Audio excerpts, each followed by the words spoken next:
Arab Army units restore security and stability to Esal Al Ward in Kalamoun, Damascus countryside.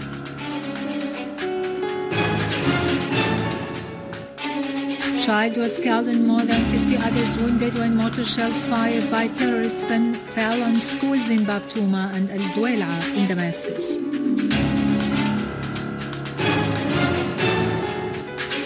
Putin signs 2 decrees appointing an interim president for the Crimean Republic and a provisional governor for the city of Sevastopol.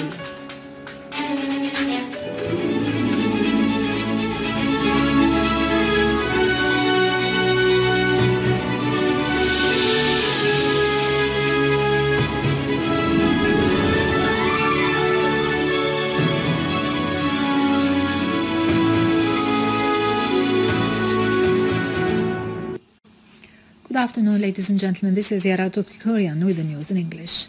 The Syrian Arab Army has restored security and stability to Esal Al Ward village in Kalamoun in Damascus countryside after eliminating a large number of terrorists and forcing others to flee the area. The inhabitants received the soldiers with rice and roses, hoisting national flag and glorifying the achievements of the Syrian Arab Army.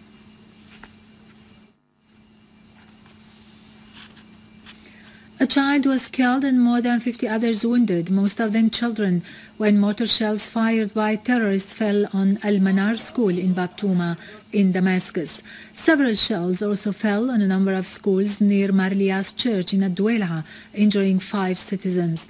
Having been defeated in various parts in Syria, the last of which was in Maloula, al-Sarkha, al-Jubbe and Jabadin, and overwhelmed with spite and hatred, the terrorists found revenge in targeting children's schools, thus perpetrating another atrocity to be added to their countless crimes that have been targeting innocent people.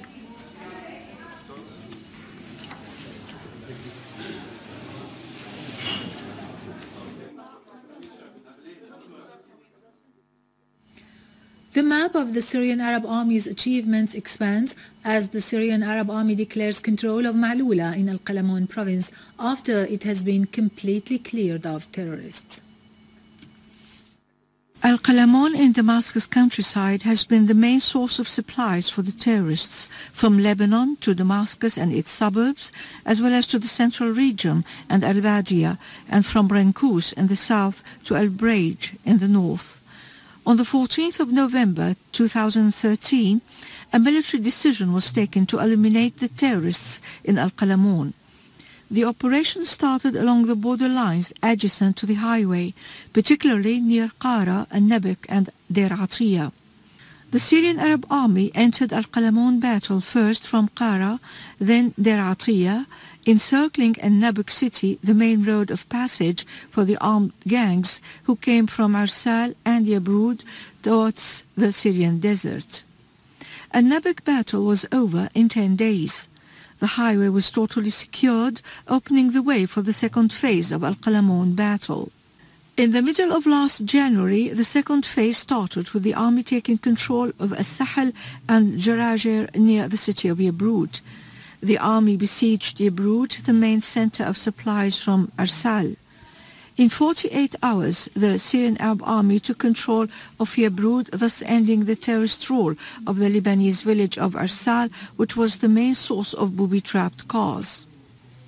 The military forces then moved towards Ras Al Ain, Fleita and Ras Al Ma'arra, thus closing 18 passages which the terrorists had used to cross into Syria from Lebanon.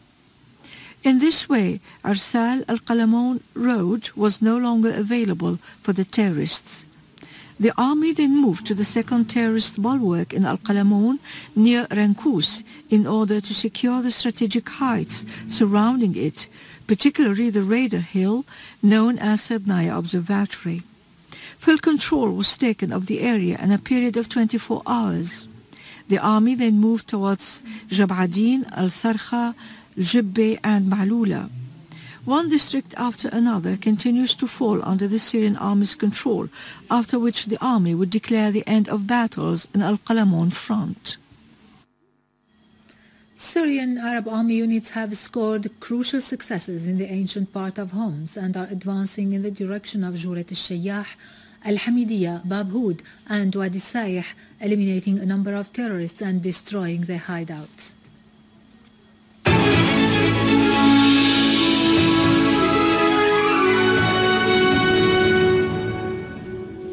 Welcome back. A Palestinian woman was killed, suffocated by tear gas fired by the Israeli occupation forces during confrontations in the Aida refugee camp northwest of Beit Lahem, which is suffering from a military siege imposed by the Israeli occupation under the pretext of the Jewish holidays. Israeli occupation soldiers also attacked a march staged by the residents of Nabi Saleh northwest of Ramallah with the aim of breaking the Israeli siege. The Israeli occupation forces used tear gas, injuring dozens of Palestinians. The Israeli occupation forces also raided the town of Beit Amr, north of Hebron, closed its entrances and stepped up military checkpoints intending to abuse the Palestinians.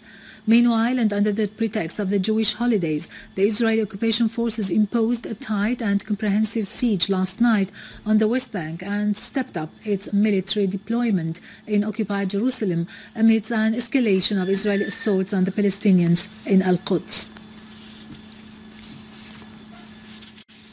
An Iraqi policeman was killed and at least other 4 were injured when 2 suicidal terrorists detonated themselves in front of Al-Aziziyah police center in Al-Ramadi city in Al-Anbar province. The blasts came after Al-Anbar's municipality council said that the security forces have maintained control over all neighborhoods in Al-Ramadi and in Al-Fallujah cities.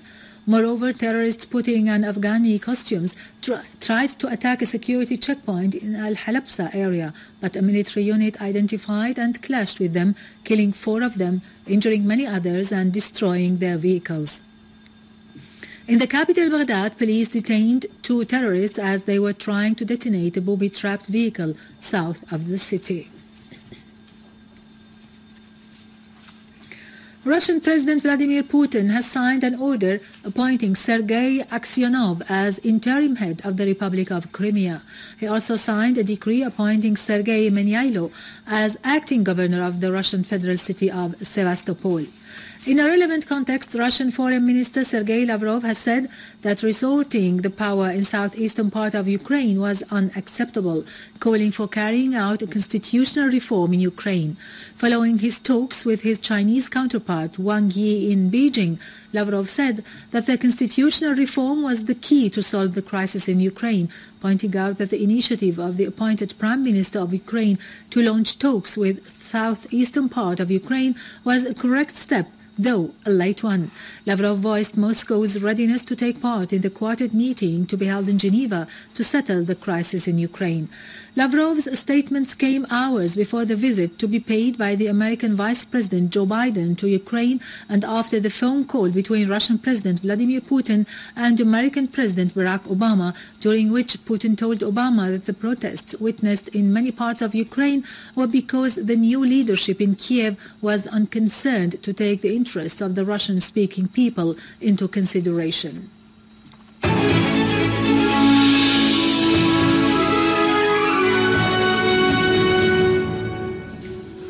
Finally, the Ministry of Culture launched an activity under the title The Stars of Tomorrow at the schools of the martyrs' sons and daughters.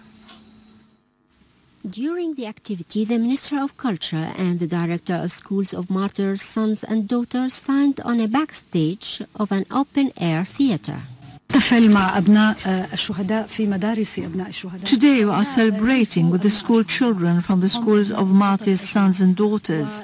They are our sons. They are the children of the whole country. We owe them gratitude, and it is our duty to provide them with our support and care.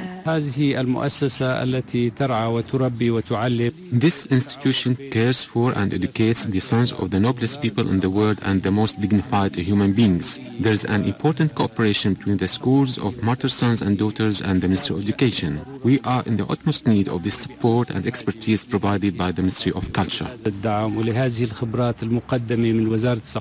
The activity also included an exhibition of pottery making and drawing by school children workshops. Another workshop was on the play by the students of Higher Institute for Drama, in which recycling was used to design theatrical clothes.